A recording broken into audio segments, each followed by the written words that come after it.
ನಿಮ್ಮ ಡಾಕ್ಟರ್ ವಿಶೇಷ ನೇರ ಪ್ರಸಾರ ಕಾರ್ಯಕ್ರಮಕ್ಕೆ ಸ್ವಾಗತ. ನಾನು ಶುಭಶ್ರೀ ಜೈನ್.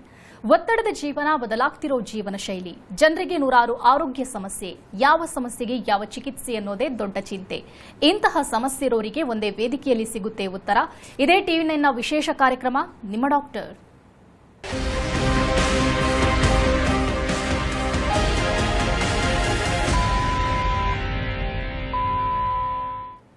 ಜಾಂಡೀಸ್ ಸಾಮಾನ್ಯವಾಗಿ ಎಲ್ಲರಲ್ಲಿಯೂ ಕಾಣಿಸಿಕೊಳ್ಳಬಹುದಾದ ಸಮಸ್ಯೆ. ಆದರೆ ನವಜಾತ ಶಿಶುಗಳಲ್ಲಿ, ಮಕ್ಕಳಲ್ಲಿ ಅತಿ ಹೆಚ್ಚಾಗಿ ಕಾಣಿಸಿಕೊಳ್ಳುತ್ತೆ. ಇದು ಅತ್ಯಂತ ಅಪಾಯಕಾರಿಯೂ ಹೌದು. ಜಾಂಡೀಸ್ ಇರುವವರ ಚರ್ಮದ ಬಣ್ಣದಲ್ಲಿ ಬದಲಾವಣೆಗಳನ್ನು ಕಾಣಬಹುದು. ಚರ್ಮ ಮತ್ತು ಕಣ್ಣುಗಳ ಬಣ್ಣವು ಬಿಲಿರುಬಿನ್ ಮಟ್ಟವನ್ನು ಅವಲಂಬಿಸಿ ಹಳದಿ ಬಣ್ಣಕ್ಕೆ ಬದಲಾಗುತ್ತೆ. ಬಿಲಿರುಬಿನ್ ಕೆಂಪು ರಕ್ತ ಕಣಗಳಲ್ಲಿ ಕಂಡುಬರುತ್ತೆ. ಜಾಂಡೀಸ್ ಅತ್ಯಂತ ಅಪಾಯಕಾರಿಯಾದ ಕಾಯಿಲೆಯಾಗಿದ್ದು ಅನೇಕ ಶಿಶುಗಳ ಸಾವಿಗೂ ಕಾರಣವಾಗಿದೆ. ಹಾಗಂತ ಇದಕ್ಕೆ ಚಿಕಿತ್ಸೆಯೇ ಇಲ್ಲ ಅಂತ ಅಲ್ಲ. ಸರಿಯಾದ ಮುನ್ನೆಚ್ಚರಿಕೆ ವಹಿಸಿ ಚಿಕಿತ್ಸೆ ಪಡೆದರೆ ಈ ಕಾಯಿಲೆಯಿಂದ ಮುಕ್ತರಾಗಬಹುದು. ಕೆಲವೊಮ್ಮೆ ಶಸ್ತ್ರಚಿಕಿತ್ಸೆಯ ಮೊರೆಯೂ ಹೋಗಬೇಕಾಗುತ್ತೆ. ಹಾಗಾದ್ರೆ ಮಕ್ಕಳಲ್ಲಿ ಚಿಕಿತ್ಸೆ ಹೇಗೆ? ಈ ಬಗ್ಗೆ ಹೆಚ್ಚಿನ ಮಾಹಿತಿ ನೀಡಲಿದ್ದಾರೆ ಸಕ್ರಾಪರ್ಡ್ ಹಾಸ್ಪಿಟಲ್ನ ವೈದ್ಯರಾದ ಅನಿಲ್ ಕುಮಾರ್ ಪೇಯಲ್. ಡಾಕ್ಟರ್, ಕಾರ್ಯಕ್ರಮಕ್ಕೆ ಸ್ವಾಗತ. ನಮಸ್ಕಾರ. ಇನ್ನು ವೀಕ್ಷಕರೇ, ಟಿವಿ ಸ್ಕ್ರೀನ್ನಲ್ಲಿರುವಂತಹ ಸಂಖ್ಯೆಗೆ ಕರೆ ಮಾಡೋ ಮೂಲಕ ತಾವು ಡಾಕ್ಟರ್ ಜೊತೆ ನೇರವಾಗಿ ಮಾತನಾಡಬಹುದು. Doctor, first of all, jaundice ಸಮಸ್ಯೆ ಅನ್ನುವಂಥದ್ದು ಮಕ್ಕಳಲ್ಲಿ ಬಂದರೆ ಭಯಾನೇ ಜಾಸ್ತಿ ಆಗಿರುತ್ತೆ. ಅದರಲ್ಲೂ ಕೂಡ ಶಸ್ತ್ರಚಿಕಿತ್ಸೆಯ ಜಾಂಡೀಸ್ ಅಂತಂದ್ರೆ ಏನು? ಹೌದು, ಮಕ್ಕಳಲ್ಲಿ ಯಾವುದೇ ರೀತಿ ಕಾಯಿಲೆ ಬಂದರೂ ಸಹಿತ ಅದು ಭಾಳ ಕಷ್ಟಕರವಂಥದ್ದು ಪೇರೆಂಟ್ಸ್ ಅವ್ರಿಗೆ. ಜಾಂಡೀಸ್ ಅನ್ನೋದು ನೀವು ಕೇಳಿರ್ತೀರ. ದೊಡ್ಡವರಲ್ಲಿ ಭಾಳಷ್ಟು ಕಾರಣಗಳಿಂದ ಇದು ಜಾಂಡೀಸ್ ಬರುತ್ತೆ. ಮಕ್ಕಳಲ್ಲೂ ಸಹಿತ ಜಾಂಡೀಸ್ ಅನ್ನೋದು ಒಂದು ಕಾಮನ್ ಸಿಂಪ್ಟಮ್ಸ್ ಅಂತ ಹೇಳ್ಬೋದು. ಅದರಲ್ಲೂ ಹುಟ್ಟಿದ ಮಕ್ಕಳಲ್ಲಿ ಆಲ್ಮೋಸ್ಟ್ 95% ಹುಟ್ಟಿದ ಮಕ್ಕಳಲ್ಲಿ ಇದು ಜಾಂಡೀಸ್ ಇರುತ್ತೆ. ಆದರೆ ಅದಕ್ಕೆ ಟ್ರೀಟ್ಮೆಂಟ್ ಅವಶ್ಯಕತೆ ಇರೋದಿಲ್ಲ. ಔಟ್ ಆಫ್ ದಿಸ್ 95%, ಒಂದು 5% ಮಕ್ಕಳಲ್ಲಿ ಅದಕ್ಕೆ ಟ್ರೀಟ್ಮೆಂಟಿನ ಅವಶ್ಯಕತೆ ಇರುತ್ತೆ. ಸಾಕಷ್ಟು ಸಲ ಇದು ಫಿಸಿಯೋಲಾಜಿಕಲ್ ಜಾಂಡೀಸ್ ಅಂತ ಹೇಳ್ತೀವಿ. ಅದು ತನ್ನಷ್ಟಕ್ಕೆ ತಾನೇ ಕಡಿಮೆ ಆಗುತ್ತೆ. ಕಡಿಮೆ ಪ್ರಮಾಣದಲ್ಲಿ ಅದು ಜಾಂಡೀಸ್ ಇರುತ್ತೆ. ಅದರಲ್ಲಿ 1% ಮಕ್ಕಳಲ್ಲಿ ಭಾಳ ತೀವ್ರತೆಯನ್ನು ಹೊಂದಿರುತ್ತೆ. ಅಂಥ ಸಂದರ್ಭದಲ್ಲಿ NICUನಲ್ಲಿ ಅಡ್ಮಿಷನ್ ಮಾಡಿಕೊಂಡು ಅದಕ್ಕೆ ಟ್ರೀಟ್ಮೆಂಟ್ ಮಾಡಬೇಕಾಗತ್ತೆ. ಇದು ಕಾಮನ್ನಾಗಿ ಕಾಣಿಸ್ತಕ್ಕಂಥ ಜಾಂಡೀಸು. ಈ ಒಂದು ಜಾಂಡೀಸಲ್ಲಿ ಸರ್ಜರಿ ರಿಲೇಟೆಡ್ ಕೆಲವೊಂದು ಕಾಯಿಲೆಗಳು ಬರುತ್ತೆ. ಸೊ ಯಾವಾಗ ಜಾಂಡೀಸು ಕಡಿಮೆ ಆಗ್ತಾ ಇಲ್ಲ ಅಂದರೆ ಸಾಕಷ್ಟು ಟರ್ಮ್ ಬೇಬೀಸು ಅಂದರೆ ಹುಟ್ಟಿದ ಮಕ್ಕಳು ಅಂದರೆ ಹುಟ್ಟಿದ ಮಕ್ಕಳಲ್ಲಿ ಒಂದು ವಾರ 10 ದಿವಸದಲ್ಲಿ ಸಾಕಷ್ಟು ಸಲ ಕಡಿಮೆ ಆಗುತ್ತೆ. ಅದು ಹಾಗೆ ಉಳ್ಕೊಂತಂದರೆ ಪ್ರೀಟರ್ಮ್ ಮಕ್ಕಳು ಅಂದರೆ ಬೇಗ ಹುಟ್ಟಿದ ಮಕ್ಕಳಲ್ಲಿ 2 ವಾರ 3 ವಾರ ಆದರೂ ಜಾಂಡೀಸ್ ಕಡಿಮೆ ಆಗ್ತಾ ಇಲ್ಲ ಅಂತ. ಜಾಂಡೀಸಲ್ಲೂ 2 ವಿಧ ಇದೆ. ಒಂದು ವಿಧ ಜಾಂಡೀಸಲ್ಲಿ ನಾವು ಈ ಥರ ಸರ್ಜರಿ ಪ್ರಾಬ್ಲಮ್ಸನ್ನ ನಾವು ಸಸ್ಪೆಕ್ಟ್ ಮಾಡ್ತೀವಿ. ಅಂಥ ಸಂದರ್ಭದಲ್ಲಿ ಕೆಲವೊಂದು ಟೆಸ್ಟ್ಗಳು ಮಾಡೋದ್ರಿಂದ ಯಾವ ರೀತಿಯ ಕಾಯಿಲೆ ಇದು ಅನ್ನೋದು ನಮಗೆ ಕಂಡುಬರುತ್ತೆ. ಶಸ್ತ್ರಚಿಕಿತ್ಸೆಗೆ ಸಂಬಂಧಪಟ್ಟ ಜಾಂಡೀಸ್ ಕಾಣಿಸಿಕೊಳ್ಳೋದಕ್ಕೆ ಕಾರಣ ಏನು ಡಾಕ್ಟರ್? ಒಂದು ಹುಟ್ಟಿದಾಗ್ಲಿಂದಲೇ ಸ್ಟ್ರಕ್ಚರಲ್ ಪ್ರಾಬ್ಲಮ್ಸ್ ಇರ್ಬೋದು. ಇದು ನಾವು ಪ್ರೆಗ್ನೆನ್ಸಿ ಟೈಮಲ್ಲಿ ಅಲ್ಟ್ರಾಸೌಂಡ್ ಮಾಡಿದಾಗಲೂ ಕೆಲವೊಮ್ಮೆ ಕಂಡು ಬರುತ್ತೆ. ಲಿವರ್ ಕೆಳಗಡೆ ಒಂದು ನೀರಿನ ಗುಳ್ಳೆ ಇದೆ ಅಂತ, ಸಿಸ್ಟ್ ಅಂತ ಹೇಳ್ತೀವಿ. ಇದಕ್ಕೆ ನಾವು ಕೊಲೆಡೋಕಲ್ ಸಿಸ್ಟ್ ಅಂತ ಹೇಳ್ತೀವಿ. ಅದು ನಿಮಗೆ ಹುಟ್ಟಿದ್ಕಿಂತ ಮೊದಲೇ ಒಂದು ಅನುಮಾನ ಬಂದಿರುತ್ತೆ. ಇನ್ನೊಂದು ಬೆಳವಣಿಗೆಯಲ್ಲಿ ಅಂದರೆ ಹುಟ್ಟಿದ ತಕ್ಷಣವೇ ಒಂದು ನಾಳ ಇರುತ್ತೆ. ಲಿವರು ಮತ್ತು ಇಂಟೆಸ್ಟೈನ್ಗೆ ಪಿತ್ತ ಹರಿಯೋದಕ್ಕೆ ಒಂದು ನಾಳ ಇರುತ್ತೆ. ಅದನ್ನು ಕಲೆಕ್ಟ್ ಆಗೋದಕ್ಕೆ ಪಿತ್ತ ಕೋಶ ಅಂತ ಕೇಳಿದ್ದೀರ ನೀವು, ಅಂದರೆ ಗಾಲ್ ಬ್ಲಾಡರ್ ಅಂತ ಕೇಳಿರ್ತೀರ. ಅದು ಆಬ್ಸೆಂಟ್ ಇರುತ್ತೆ ಅಥವಾ ಅದು ಕುಂಠಿತವಾಗಿ ಬೆಳವಣಿಗೆ ಆಗಿರುತ್ತೆ. ಹಾಗಾಗಿ ಏನಾಗುತ್ತೆ, ಲಿವರಲ್ಲಿ ಉತ್ಪತ್ತಿ ಆದಂಥ ಪಿತ್ತ ಕರಳಿಗೆ ಹೋಗಲ್ಲ. ಸೊ ಒಂದು ದಾರಿ ಪ್ರಾಬ್ಲಮ್ ಆಗಿರುತ್ತೆ. ಅದಕ್ಕೆ ನಾವು ಬಿಲಿಯರಿ ಅಟ್ರೇಸಿಯಾ ಅಂತೇಳಿ ಒಂದು ಕಾಯಿಲೆಯನ್ನು ಹೇಳ್ತೀವಿ. ಇದು ಹುಟ್ಟಿದ ಮಕ್ಕಳಲ್ಲಿ ಬರ್ತಕ್ಕಂಥ ತೊಂದರೆ. ಸ್ವಲ್ಪ ಏಜ್ ಆದವ್ರ ಮಕ್ಕಳಲ್ಲಿ ಪ್ರೆಗ್ನೆನ್ಸಿ ಟೈಮಲ್ಲಿ ಗೊತ್ತಾಗಿರಲ್ಲ ಕೆಲವೊಂದು ಕಾಯಿಲೆಗಳು. ಬೆಳೀತಾ ಕೆಲವೊಂದು ಪ್ರಾಬ್ಲಮ್ಸ್ ಕಾಣಿಸ್ಕೊಬೋದು. ಅವಾಗ ಜಾಂಡೀಸು ಕಾಣಿಸ್ಕೊಬೋದು ಅಥವಾ ವಿಪರೀತ ಹೊಟ್ಟೆ ನೋವು ಅದು ಕಾಣಿಸ್ಕೊಬೋದು. ಆ ಸಂದರ್ಭದಲ್ಲಿ ನಾವು ಕೆಲವೊಂದು ಟೆಸ್ಟ್ಗಳು ಮಾಡಿದಾಗ ಈ ಒಂದು ಕಾಯಿಲೆ ಗೊತ್ತಾಗುತ್ತೆ. ಇನ್ನೂ ದೊಡ್ಡ ಮಕ್ಕಳಲ್ಲಿ, ದೊಡ್ಡವರಲ್ಲಿ ಹೇಗೆ ನಾವು ಗಾಲ್ ಬ್ಲಾಡರ್ ಸ್ಟೋನ್ ಅಂತ ಕೇಳಿದ್ದೀವಿ, GB ಸ್ಟೋನ್ಸ್ ಅಂತ ಹೇಳ್ತೀವಿ, ಅದೇ ರೀತಿ ಮಕ್ಕಳಲ್ಲೂ ಸಹಿತ ಸ್ಟೋನ್ ಆಗ್ಬೋದು. ಇದು ಕಡಿಮೆ ಪ್ರಮಾಣ, ಬಟ್ ಆದರೂ ಸಹಿತ ಆಗ್ಬೋದು. ಸೊ ಇವು ಅಂದರೆ ಬಿಲಿಯರಿ ಅಟ್ರೇಸಿಯಾ ಒಂದು ಕಾಯಿಲೆ, ಕೊಲೆಡೋಕಲ್ ಸಿಸ್ಟ್ ಮತ್ತು ಗಾಲ್ ಬ್ಲಾಡರ್ ಸ್ಟೋನ್ಸು. ಇವು ನಮಗೆ ಸರ್ಜರಿ ರಿಲೇಟೆಡ್ ಕಾಯಿಲೆಗಳು ಜಾಂಡೀಸನ್ನು ಮಾಡ್ತಾರೆ. ಓಕೆ ಡಾಕ್ಟರ್, ಇವಾಗ ತಾವೇ ಹೇಳಿದ್ರಿ ನವಜಾತ ಶಿಶುಗಳಲ್ಲೂ ಕೂಡ ಇಂಥ ಸಮಸ್ಯೆ ಕಂಡು ಬರುತ್ತೆ ಅಂತ. ಡೆಲಿವರಿ ಆದ ತಕ್ಷಣದಲ್ಲಿ ಮಕ್ಕಳಿಗೆ ಏನಾದರೂ ಟೆಸ್ಟ್ಗಳನ್ನು ಮಾಡ್ತೀರಾ, ಹೇಗೆ ಇದೆ ಅನ್ನೋದು ಹೇಗೆ ಗೊತ್ತಾಗುತ್ತೆ? ಜೊತೆಗೆ ಬೆಳೆದಿರೋ ಮಕ್ಕಳಲ್ಲಿ, ದೊಡ್ಡ ಮಕ್ಕಳಲ್ಲೂ ಕೂಡ ಏನಾದರೂ ಮುಂಚಿತವಾಗಿ ಸಿಂಪ್ಟಮ್ಸ್ ಗೊತ್ತಾಗುತ್ತಾ, ಹೇಗೆ? ಹೌದು, ಈಗ ಹುಟ್ಟಿದ ಮಕ್ಕಳನ್ನ ಹೇಳ್ದಂಗೆ ಅದು ಸರ್ವೇ ಸಾಮಾನ್ಯ.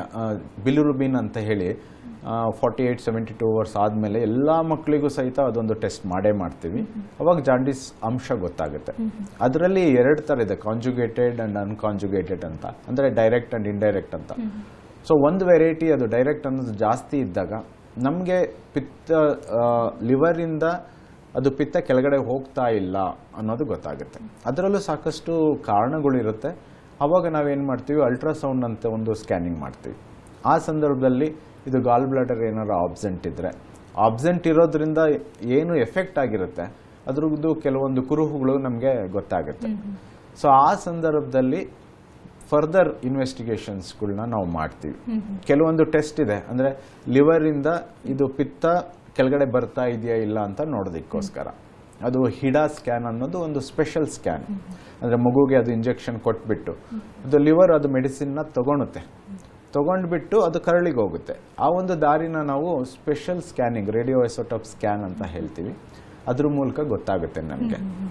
ಇದು ಇನಿಷಿಯಲ್ ಸ್ಟೇಜಲ್ಲಿ ಡಯಾಗ್ನೋಸ್ ಮಾಡೋದು, ಅಂದರೆ ಬಿಲಿಯರಿ ಅಟ್ರೇಸಿಯಾನ. ಕೊಲೋಡೋಕಲ್ ಸಿಸ್ಟಮ್ ಇತ್ತಂತಂದ್ರೆ ಅಲ್ಟ್ರಾಸೌಂಡಲ್ಲಿ ನಮಗೆ ಗೊತ್ತಾಗ್ಬಿಡುತ್ತೆ ಊತ ಇರೋದು. ಆಮೇಲೆ ನಾವು ಅದಕ್ಕೆ MRI ಸ್ಕ್ಯಾನಿಂಗ್ ಅಂತ ಹೇಳಿ ಮಾಡ್ತೀವಿ. ಅವಾಗ ನಮಗೆ ಅದ್ರದ್ದು ಅನಾಟಮಿ, ಅಂದರೆ ಅದ್ರದ್ದು ಸ್ಟ್ರಕ್ಚರ್ಸ್ ಅದೆಲ್ಲ ನಮಗೆ ಗೊತ್ತಾಗುತ್ತೆ. ಗೊತ್ತಾದ್ಮೇಲೆ ಅದ್ರ ಬಗ್ಗೆ ಫರ್ದರ್ ಎವ್ಯಾಲ್ಯೂಯೇಷನ್ ಮಾಡಿಕೊಂಡು ಟ್ರೀಟ್ಮೆಂಟ್ ಬಗ್ಗೆ ನಾವು ಥಿಂಕ್ ಮಾಡ್ತೀವಿ. ಓಕೆ ಡಾಕ್ಟರ್, ಇವಾಗ ನಂಗೆ ಕ್ಯೂರಿಯಾಸಿಟಿ ಏನು ಅಂತಂದರೆ, ಈ ಬೆಳೆದಿರೋ ಮಕ್ಕಳಲ್ಲಿ ನಾನು ಅದೇ ಕೇಳಿದೆ ನಿಮ್ಮ ಹತ್ರ, ಏನಾದರೂ ಸಿಂಪ್ಟಮ್ಸ್ ಗೊತ್ತಾಗುತ್ತಾ ಹೇಗೆ ಅಂತ. ಶಸ್ತ್ರಚಿಕಿತ್ಸೆಗೆ ಸಂಬಂಧಪಟ್ಟ ಜಾಯಿಂಡೀಸ್ ಅಂತಂದರೆ ಒಂದು ಹಂತ ಮೀರಿರುತ್ತೆ ಅದು. ಹಂಗಾದ್ರೆ ಮೊದಲನೆಯ ಸ್ಟೇಜಸ್ಸಲ್ಲೇ ಗೊತ್ತಾಗಲ್ವಾ? ಮೊದಲನೇ ಸ್ಟೇಜಸ್ಸಲ್ಲೇ ಸಿಂಪ್ಟಮ್ಸ್ ಏನೂ ಇರಲ್ವಾ? ಅಥವಾ ಈ ನಂತರದ ಸ್ಟೇಜಸ್ಸಲ್ಲಿ ಯಾವ ರೀತಿಯಾದಂಥ ಸಿಂಪ್ಟಮ್ಸ್ ಇರುತ್ತೆ? ಫಾರ್ ಎಕ್ಸಾಂಪಲ್ ಏನಾದ್ರು ಜ್ವರ ಬರುತ್ತಾ, ಅಥವಾ ಮಕ್ಕಳಿದ್ದು ಮೈ ಪೂರ್ತಿ ಎಲ್ಲೋ ಆಗುತ್ತಾ, ಏನು ಅಂತ? ಈಗ ನಾವು ಹುಟ್ಟಿದ ಮಕ್ಕಳನ್ನ ತಗೊಂಡ್ರೆ ಕೆಲವೊಮ್ಮೆ ಹಾಸ್ಪಿಟಲ್ಗೆ ಡೆಲಿವರಿ ಆಗ್ತಾನೆ ಇರ್ಬೋದು, ಅಥವಾ ಜಾಂಡೀಸ್ ಆಗಿದ್ದು ಕಡಿಮೆ ಆಗಿದ್ದ ಥರ ಕಾಣಿಸ್ಕೊಂಡು ಮತ್ತೆ ನಾವು ಅದನ್ನು ಚೆಕ್ ಮಾಡ್ದಲೇ ಇರ್ಬೋದು. ಅವಾಗ ಏನಾಗುತ್ತೆ, ಜಾಂಡೀಸ್ ಜಾಸ್ತಿ ಆಗಿರುತ್ತೆ, ಅದು ಗೊತ್ತಾಗಿರಲ್ಲ. ಕೆಲವರೆಲ್ಲ ಇಲ್ಲ ಬಿಡು ಮಕ್ಕಳಲ್ಲಿ ಜಾಂಡೀಸ್ ಇದ್ದೇ ಇರುತ್ತೆ ಅನ್ನೋ ಒಂದು ಭಾವನೆಯಿಂದ ಅವರು ಸಾಕಷ್ಟು ಸಮಯನ ವೆಯ್ಟ್ ಮಾಡೋ ಚಾನ್ಸಸ್ ಇರುತ್ತೆ. ಅವಾಗ ಇದು ಮಿಸ್ ಆಗ್ಬೋದು. ಸೊ ಅಂಥ ಸಂದರ್ಭದಲ್ಲಿ ನಾವು ಮಾತಾಡ್ತಿರೋಂಥ ಕಾಯಿಲೆಗಳು, ಅಂದರೆ ಸರ್ಜರಿಗೆ ಸಂಬಂಧಪಟ್ಟಂಥ ಕಾಯಿಲೆನಲ್ಲಿ ನಿಮ್ಗೆ ಹೇಳ್ದಂಗೆ ಲಿವರಿಂದ ಅದು ಪಿತ್ತ ಕರಳಿಗೆ ಹೋಗಬೇಕು. ಹಾಗಾಗಿ ನಾವು ಬರತಕ್ಕಂಥ ಮೋಷನ್, ಕಕ್ಕಸ್ ಏನು ಹೇಳ್ತೀವಿ, ಅದು ಹಳದಿ ಬಣ್ಣ ಇರುತ್ತೆ. ಸೊ ಆ ಒಂದು ಪಿಗ್ಮೆಂಟ್ ಅದು ಕರಳಿಗೆ ಹೋಗ್ಲಿಲ್ಲ ಅಂತ ಅಂದರೆ ಕಕ್ಕಸ್ ಬಂದ್ಬಿಟ್ಟು ಬಿಳಿ ಬಣ್ಣ ಬರುತ್ತೆ. ಬಿಳಿ ಅಂದರೆ cement colour, so pale colour ಅಂತ ಹೇಳ್ತೀವಿ. ಯಾವಾಗ ನಾರ್ಮಲ್ ಕಲರಿಂದ ಈ ಥರ ಚೇಂಜ್ ಆದರೆ ಅದು ಒಂದು ಸೈನ್ ಏನೋ ಪ್ರಾಬ್ಲಮ್ ಇದೆ ಅಂತ ಹೇಳಿ. ಇನ್ನೂ ಭಾಳ ತಡ ಮಾಡಿದರೆ 2 months 3 months 4 months ಆಗಿ ಮಾಡಿದರೆ ಲಿವರ್ ಫೇಲ್ ಆಗಕ್ಕೆ ಶುರುವಾಗುತ್ತೆ, ಲಿವರ್ ಕೆಟ್ಟೋಗಕ್ಕೆ ಶುರುವಾಗುತ್ತೆ. ಅವಾಗ ಮಗುನ ಬೆಳವಣಿಗೆನೂ ಕುಂಠಿತ ಆಗುತ್ತೆ. ಲಿವರ್ ತನ್ನ ಕೆಲಸ ಮಾಡ್ತಾನೆ ಇಲ್ದೇ ಇರೋದ್ರಿಂದ ಹೊಟ್ಟೆನಲ್ಲಿ ನೀರು ತುಂಬ್ಕೊಳೋದು ಎಲ್ಲ ಗೊತ್ತಾಗುತ್ತೆ. ಸೊ ಅವು ಸ್ವಲ್ಪ ಡೇಂಜರಸ್ ಸೈನ್ ಆಗುತ್ತೆ. ಸೊ ಹಾಗಾಗಿ ಈ ಬಿಲಿಯರಿ ಅಟ್ರೇಸಿಯಾ ಅನ್ನೋದೇನು ನಾವು ಮಾತಾಡ್ತಾ ಇದ್ದೀವಿ, ಆದಷ್ಟು ಬೇಗ ನಾವು ಕಂಡಿಡಿದ್ರೆ ಅದನ್ನು ನಾವು ಟ್ರೀಟ್ ಮಾಡೋ ಒಂದು ಸಾಧ್ಯತೆ ಜಾಸ್ತಿ ಇರುತ್ತೆ. ಓಕೆ ಡಾಕ್ಟರ್, ಇನ್ನು ನಾನಾಗಲೇ ಹೇಳಿದೆ ಆರಂಭಿಕ ಹಂತದ ಬಗ್ಗೆ ಜನರಿಗೆ ಸಾಮಾನ್ಯ ಗೊತ್ತಿರುತ್ತೆ, ಆದರೆ ಅಷ್ಟೊಂದು ಡೇಂಜರಸ್ ಅಲ್ಲ ಅನ್ನುವಂಥ ಒಂದು ನೆಗ್ಲಿಜೆನ್ಸು ಕೂಡ ಜನರಲ್ಲಿ ಇದ್ದೇ ಇರುತ್ತೆ. ಶಸ್ತ್ರಚಿಕಿತ್ಸೆಗೆ ಸಂಬಂಧಪಟ್ಟ ಜಾಯಿಂಡೀಸ್ ಕಾಯಿಲೆ ಬಗ್ಗೆ ಹೇಳೋದಾದ್ರೆ, ಈ ಕಾಯಿಲೆಯನ್ನು ವಿವರಿಸೋದಾದ್ರೆ ತಾವು? ಇನ್ನೊಂದು, ಈಗ ಗಾಲ್ ಬ್ಲಾಡರ್ ಸ್ಟೋನ್ ಅನ್ನೋದು ನಾವು ದೊಡ್ಡವರಲ್ಲಿ ಸಾಕಷ್ಟು ಕಾಮನ್ ಆಗಿ ನೋಡ್ತೀವಿ. ಅದೊಂದು ಕಾಮನ್ ಸರ್ಜರಿ ಆಗಿದೆ ಈಗ, ಯಾಕೆಂದ್ರೆ ಸಾಕಷ್ಟು ರೀಸನ್ಸ್ ಇರುತ್ತೆ. ಅದೇ ರೀತಿ ಮಕ್ಕಳಲ್ಲೂ ಸಹಿತ ಅದೊಂದು ಕಾಯಿಲೆ ಬರ್ಬೋದು. ಒಂದು ಪಿಗ್ಮೆಂಟ್ ಸ್ಟೋನ್ಸ್ ಅಂದರೆ ಕಲ್ಲು. ಸೊ ಈಗ ನಾವು ಬಿಳಿ ರಕ್ತ ಕಣ, ಕೆಂಪು ರಕ್ತ ಕಣ ಅಂತ ಕೇಳಿದ್ವಿ. ಅದು ಕೆಂಪು ರಕ್ತ ಕಣದ್ದು ವಯಸ್ಸು ಬಂದ್ಬಿಟ್ಟು 120 ದಿನ ಇರುತ್ತೆ. ಅದು ಕೆಲವೊಮ್ಮೆ ಅದರ ಬೆಳವಣಿಗೆಯಲ್ಲಿ ತೊಂದರೆ ಆಗಿದ್ರೆ ಅದು ಬೇಗ ಒಡೆಯೋದಕ್ಕೆ ಶುರುವಾಗುತ್ತೆ. ಅದರಲ್ಲಿ ಪಿಗ್ಮೆಂಟ್ ಇರುತ್ತೆ, ಹಾಗಾಗಿ ಪಿಗ್ಮೆಂಟ್ ಸ್ಟೋನ್ಸ್ ಅಂತ ಹೇಳಿ ಆಗುತ್ತೆ. ಮತ್ತೊಂದು ಮೆಟಬಾಲಿಸಮ್ ಅಲ್ಲಿ, ಜೀರ್ಣಕ್ರಿಯೆನಲ್ಲಿ ತೊಂದರೆ ಇದ್ರೆ ಲಿಪಿಡ್ ಮೆಟಬಾಲಿಸಮ್ ಅಲ್ಲಿ ಅವಾಗ ಕೊಲೆಸ್ಟ್ರಾಲ್ ಅಂಶ ಜಾಸ್ತಿ ಆಗೋ ಚಾನ್ಸ್ ಇರುತ್ತೆ. ಇವನ್ ಮಕ್ಕಳಲ್ಲೂ ಸಹಿತ ಅದು ಆಗ್ಬೋದು. ಅದನ್ನು ಸಹಿತ ಈ ಒಂದು ಸ್ಟೋನ್ಸ್ನ ಮಾಡೋ ಚಾನ್ಸಸ್ ಇರುತ್ತೆ. ಕೆಲವೊಮ್ಮೆ ಹೊಟ್ಟೆ ನೋವು ಸಲುವಾಗಿ ನಾವು ಸ್ಕ್ಯಾನ್ ಮಾಡಿರ್ತೀವಿ, ಅವಾಗ ಗಾಲ್ ಬ್ಲಾಡರಲ್ಲಿ ಸ್ಟೋನ್ ಇದೆ ಅಂತ ಕಂಡು ಬರುತ್ತೆ. ಈಗಿನ ದಿನಗಳಲ್ಲಿ ನಾವು ಬಹಳಷ್ಟು ಕಾಮನ್ ಆಗಿ ನೋಡ್ತಾ ಇದ್ದೀವಿ. ಅದು ಒಂದು ನಾವು ಸ್ಕ್ಯಾನಿಂಗ್ ಮಾಡೋದ ಉದ್ದೇಶನೂ ಇರ್ಬೋದು, ಅಥವಾ ನಮ್ದು ದಿನನಿತ್ಯದ ಆಹಾರದ ಚೇಂಜ್ ಆಗಿರೋದ್ರಿಂದಲೂ ಇರ್ಬೋದು. ಸೊ ಅದು ಏನು ತೊಂದರೆ ಕೊಡ್ತಾ ಇರಲಿಲ್ಲ ಅಂದ್ರೆ ಅವ್ರಿಗೆ ರೆಗ್ಯುಲರ್ ಫಾಲೋ ಅಪ್ ಅಲ್ಲಿ ನಾವು ಇಟ್ಟಿರ್ತೀವಿ. ಅಂದ್ರೆ 6 ತಿಂಗಳಿಗೆ ಒಂದ್ಸಲ ಸ್ಕ್ಯಾನಿಂಗ್ ಮಾಡ್ತಾ ಇರ್ತೀವಿ. ಯಾಕೆಂದ್ರೆ ಅದು ಸ್ಟೋನ್ ಅನ್ನೋದು ಅದು ಪಿತ್ತಕೋಶದಲ್ಲೇ ಕುಳಿತಿದ್ರೆ ಏನು ತೊಂದರೆ ಮಾಡಲ್ಲ. ಕೆಲವೊಮ್ಮೆ ಅದು ಪಿತ್ತಕೋಶದಿಂದ ನಾಳಕ್ಕೆ ಏನಾರ ಬಿದ್ದರೆ ಅವಾಗ ಪಿತ್ತ ಹೋಗೋ ದಾರಿನ ಬ್ಲಾಕ್ ಮಾಡಿಬಿಡುತ್ತೆ. ಸೊ ಅದರಿಂದ ಅವ್ರಿಗೆ ಬಹಳಷ್ಟು ನೋವು ಉಂಟು ಮಾಡುತ್ತೆ, ಪ್ಲಸ್ ಜಾಂಡಿಸ್ ಅನ್ನು ಕ್ರಿಯೇಟ್ ಮಾಡುತ್ತೆ. ಅದೇ ಜಾಗದಲ್ಲಿ ಇನ್ನೊಂದು ಅಂಗ ಇರುತ್ತೆ, ಪ್ಯಾಂಕ್ರಿಯಾಸ್ ಅಂತ ಹೇಳಿ. ಅದನ್ನ ಬ್ಲಾಕ್ ಮಾಡಿದ್ರೆ ಪ್ಯಾಂಕ್ರಿಯಟೈಟಿಸ್ ಅನ್ನೋ ಒಂದು ದೊಡ್ಡ ಕಾಯಿಲೆ ಆಗುತ್ತೆ. ಅದು ವಿಪರೀತ ತೊಂದರೆ ಇರುತ್ತೆ. ಸೊ ಹಾಗಾಗಿ 10 ವರ್ಷದ ತನಕ ನಾವು ಹಾಗೇನೆ ಫಾಲೋ ಮಾಡ್ತಾ ಇರ್ತೀವಿ. ಅದು ಪಿತ್ತ ಕೋಶದಿಂದ ಅದು ಸ್ಟೋನ್ ಕೆಳಗೆ ಬಿದ್ದು ತೊಂದರೆ ಕೊಟ್ರೆ ಅವಾಗ ಅದಕ್ಕೆ ನಾವು ಸರ್ಜರಿ ಟ್ರೀಟ್ಮೆಂಟ್ ಯಾವುದೇ ಏಜ್ ಇದ್ರೂ ಸಹಿತ ಮಾಡಬೇಕಾಗತ್ತೆ. ಇವನ್ 2 ವರ್ಷ ಇರ್ಬೋದು, 5 ವರ್ಷ ಇರ್ಬೋದು, ಅವಾಗೂ ಮಾಡಬೇಕಾಗತ್ತೆ. ಬಟ್ ಆ ಒಂದು ಸಾಧ್ಯತೆ ಬಹಳ ಕಡಿಮೆ ಇರುತ್ತೆ. ಹಾಗೆ ಇದು ಪಿತ್ತಕೋಶಕ್ಕೆ ಸಂಬಂಧಪಟ್ಟ ಸ್ಟೋನ್ ಪ್ರಾಬ್ಲಮ್. ಓಕೆ ಡಾಕ್ಟರ್, ಇನ್ನು ಟ್ರೀಟ್ಮೆಂಟ್ ಬಗ್ಗೆ ಮಾತನಾಡೋದಾದ್ರೆ ಚಿಕಿತ್ಸೆ ಹೇಗೆ ಇದಕ್ಕೆ?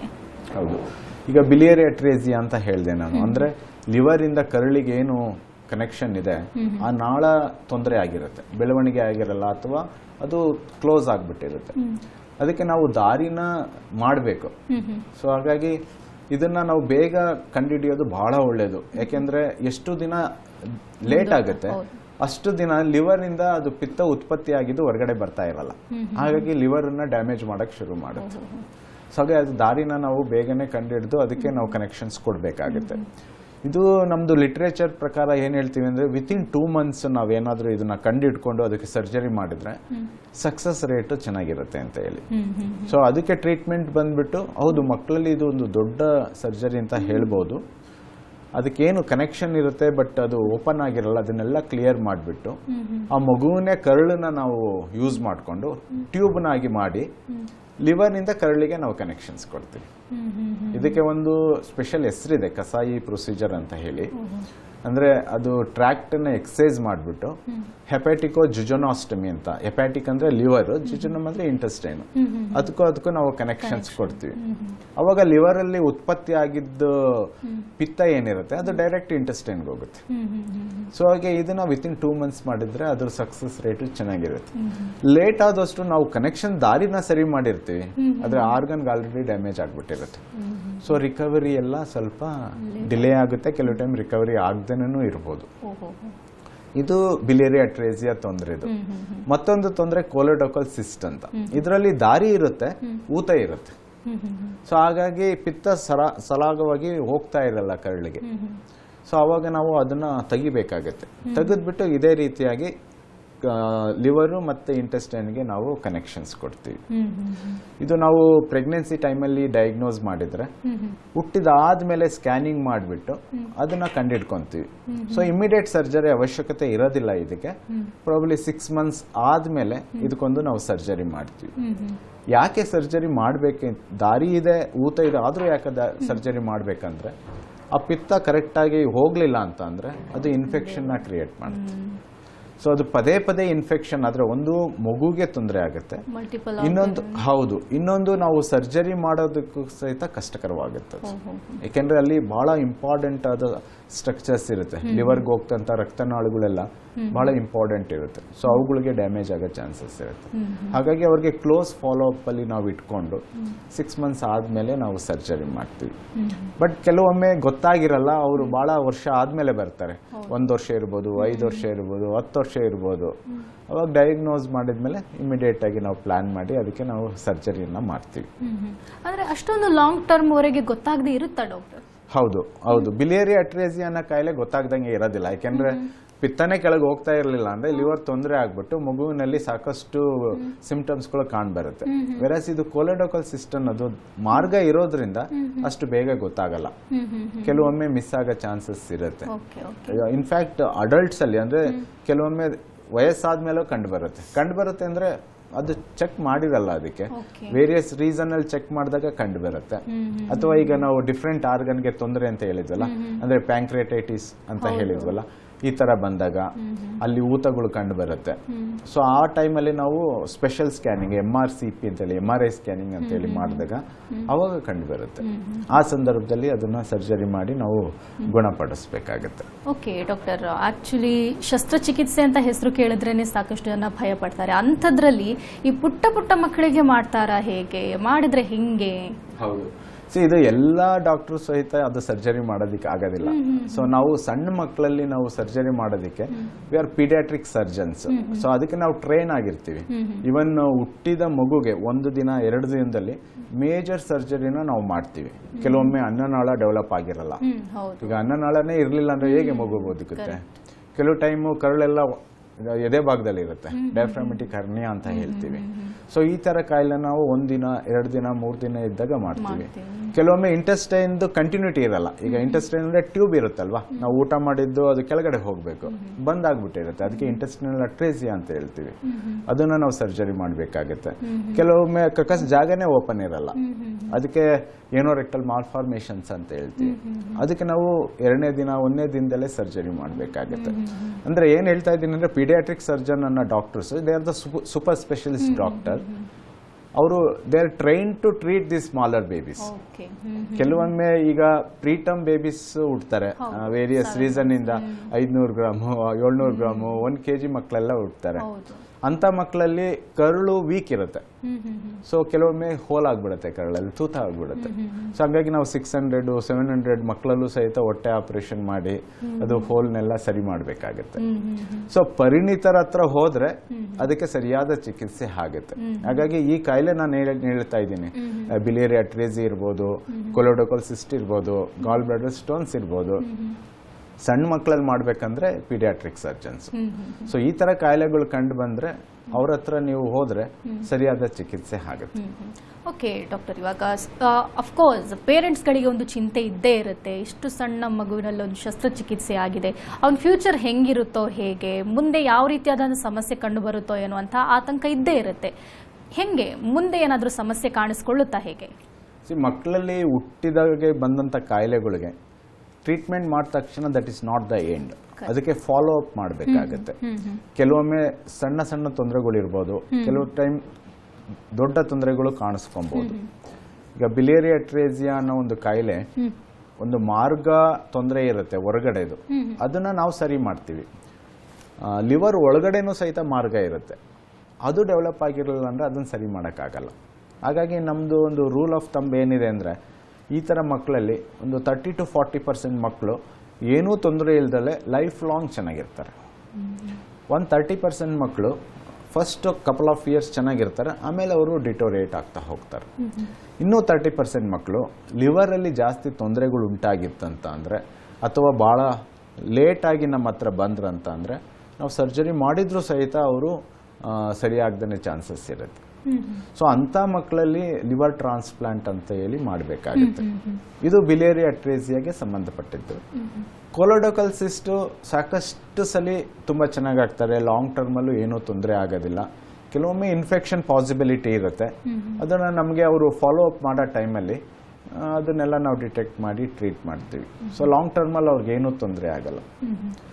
ಗಾಲ್ ಬ್ಲಾಡರ್ ಸ್ಟೋನು ಅಷ್ಟೇ, ಒಂದ್ಸತಿ ತೆಗೆದ್ಮೇಲೆ ಅವ್ರಿಗೆ ಏನು ತೊಂದರೆ ಆಗಲ್ಲ, ಲೈಫ್ ಲಾಂಗ್ ಅವರು ಚೆನ್ನಾಗೇ ಇರ್ತಾರೆ, ಏನು ತೊಂದರೆ ಇರೋದಿಲ್ಲ.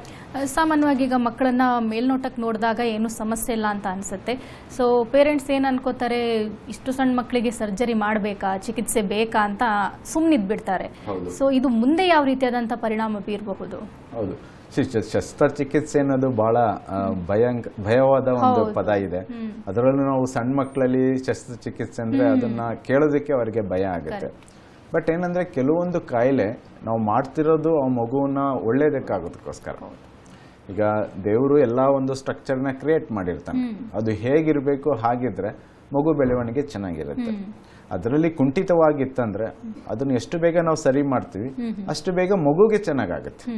ಹಾಗಾಗಿ ಏನು ಸ್ಪೆಷಲೈಸ್ ಸೆಂಟರ್ಸ್ ಅಂತ ಇರುತ್ತೆ, ಈಗ ನಮ್ದು ಸಕ್ರಾ ಹಾಸ್ಪಿಟಲ್ಲೇ ಇರ್ಬೋದು.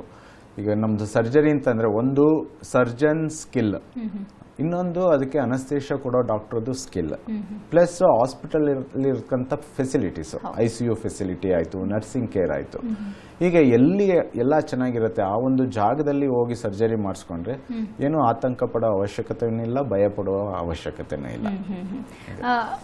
ಆಮೇಲೆ ಇನ್ನೊಂದು ವಿಚಾರ ಅಂತಂದ್ರೆ ಯಾವಾಗ ಡಾಕ್ಟರ್ನ ಕನ್ಸಲ್ಟ್ ಮಾಡಬೇಕು ಅನ್ನೋದು. ಒಂದು ಜಾಂಡೀಸ್ ಅನ್ನೋದು ಹುಟ್ಟಿದ ಮಕ್ಕಳಲ್ಲಿ ಬಂದಾಗ ಸಾಕಷ್ಟು ಸಲ ಅವರು ಡಾಕ್ಟರ್ನ ನೋಡೇ ಇರ್ತಾರೆ. ಫಸ್ಟ್ ಫ್ಯೂ ಮಂತ್ಸ್ ಅಲ್ಲಿ ವ್ಯಾಕ್ಸಿನೇಷನ್ ಅಂತ ಹೋಗ್ಬೋದು ಅಥವಾ ಫೀಡಿಂಗ್ ಮಾಡ್ತಾನೆ ಇರ್ಬೋದು, ಬಹಳ ಕನ್ಸರ್ನ್ ಇರುತ್ತೆ. ಆ ಒಂದು ಸಂದರ್ಭದಲ್ಲಿ ಡಾಕ್ಟರ್ ನೋಡೇ ಅದಕ್ಕೆ ಸರಿಯಾದ ಒಂದು ಇನ್ವೆಸ್ಟಿಗೇಷನ್ ಪರೀಕ್ಷೆನ ಮಾಡಿಬಿಟ್ಟು ಅವಾಗ ನಮ್ಮ ಕಡೆ ಅವರು ಕಳಿಸ್ಕೊಡ್ತಾರೆ. ಇದು ತೊಂದರೆ ಬಂದ್ಬಿಟ್ಟು ದೊಡ್ಡ ಮಕ್ಕಳಲ್ಲಿ ಕೆಲವೊಮ್ಮೆ ಮೈನರ್ ಜಾಂಡೀಸ್ ಆಗಿರುತ್ತೆ, ಗೊತ್ತಾಗಲ್ಲ, ಹಾಗೆ ಬಿಟ್ಬಿಡ್ತಾರೆ. ಇದು ಇನ್ಫೆಕ್ಷನ್ ಆಗಿ ಅಂದ್ರೆ ಹೆಪಟೈಟಿಸ್ ಅಂತ ಕೇಳಿರ್ತೀರ ನೀವು, ಹೆಪಟೈಟಿಸ್ A, B, C ಅಂತ ಹೇಳಿ ಕರಳಲ್ಲಿ ಇನ್ಫೆಕ್ಷನ್ ಆಗಿ ಅದರಿಂದ ಜಾಂಡೀಸ್ ಆಗುತ್ತೆ. ಅದಕ್ಕೆ ಏನು ಸರ್ಜರಿ ಅವಶ್ಯಕತೆ ಇರಂಗಿಲ್ಲ. ಇದು just rest and supportive medications ಅಲ್ಲಿ ಸರಿಯಾಗಿಬಿಡ್ತಾರೆ.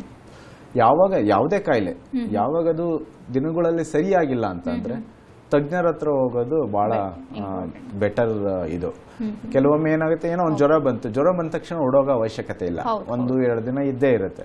ಯಾವಾಗ ವಿಪರೀತ ಜಾಂಡೀಸ್ ಆಗುತ್ತೆ, ಅದು ವಿಪರೀತ ಜ್ವರ ಬರುತ್ತೆ, ಅಥವಾ ಮಗು ನೋಡೋದಕ್ಕೆ ಬಹಳ ಡಲ್ ಅನ್ನಿಸ್ತಾನೆ, ಒಂದು ಡೇ ಟು ಡೇ ಆಕ್ಟಿವಿಟೀಸ್ ಸರಿಯಾಗಿ ಕಾಣಿಸ್ತಾ ಇಲ್ಲ, ಅಥವಾ ಈ ಒಂದು ಸಿಂಪ್ಟಮ್ಸ್ ಏನ್ ಸ್ಟಾರ್ಟ್ ಆಗಿದ್ದು ಅದು ಸ್ವಲ್ಪ ದಿನ ಪ್ರೊಲಾಂಗ್ ಆಗ್ತಾ ಇದೆ ಅಂದ್ರೆ ಅದೊಂದು ಒಂಥರ ಜನರಲ್ ರೂಲ್ ಇದ್ದಂಗೆ.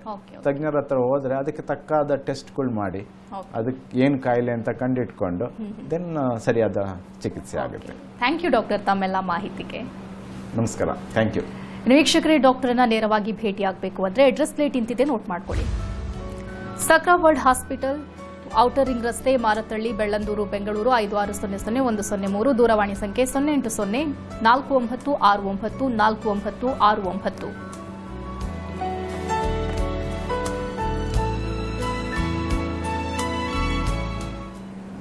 ಇದು ಇವತ್ತಿನ ನಿಮ್ಮ ಡಾಕ್ಟರ್. ನಿರಂತರ ಸುದ್ದಿಗಾಗಿ ನೋಡ್ತಾ ಇರಿ TV9.